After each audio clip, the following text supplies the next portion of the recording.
Alright, Jay up at Greybeard Farm. This is early March. Haven't done an update in a while. That's my son-in-law's tractor. We're up next to his property. He's clearing a space over there for his male goats. It's going to be called Buckingham Palace, of course.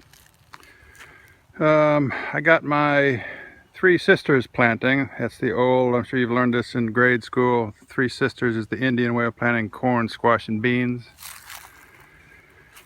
These 4 rows over there will eventually be trenched and then filled back in, amended with manure compost there and organic compost down there. Just going to shovel that back in, let the asparagus have a easier way of growing through the grounds.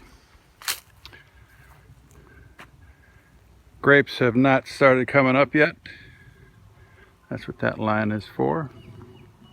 I do have the solar electrified fence working, and yes, it does work.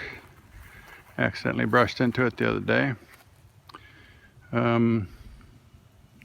So I got 2 gardens ready to be planted. This is still just a little too early for planting, although you wouldn't know from the weather. It's going to be 70 something today.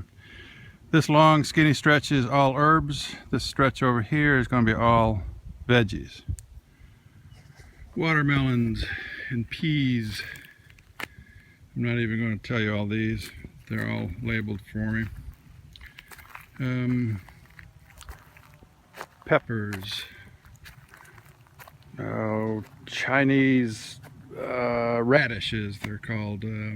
Daikons, I believe. They get huge. They're about the size of a large cucumber. Melons. Peppers. Cherry tomatoes. Garlic. Cucumbers, chives, different kind of tomatoes up there, onions, and then the last one is going to be pumpkins, I believe. So when it comes time to plant, most of these herbs are going to be started in my garage this week, planted out here right before I leave on our Camino. This is an example of how you make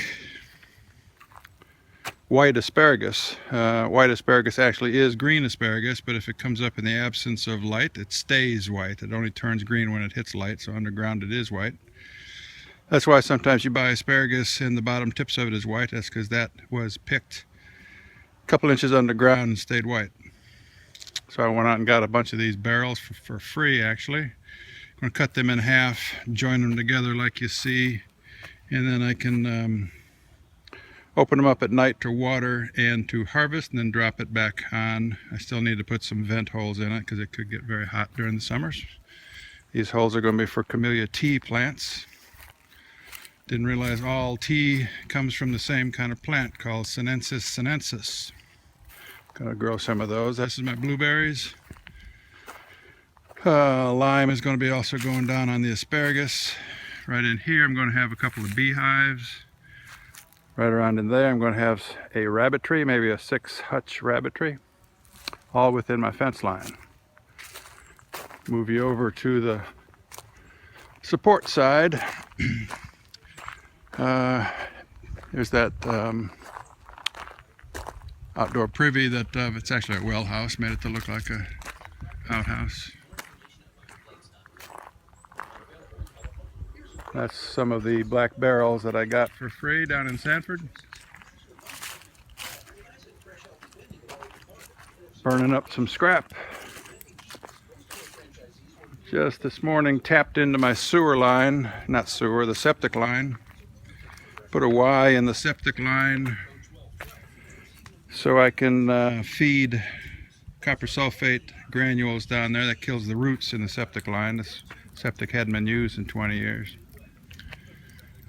Teepee eventually going to go there, and that's where I'm going to be calling the corral, in between the white strings which you can see off in the distance. I'm going to eventually clear all those trees and there'll be a fenced corral in there, and my support shed, of course. That's where all my stuff is. That's it. Next time will be probably in April for the planting.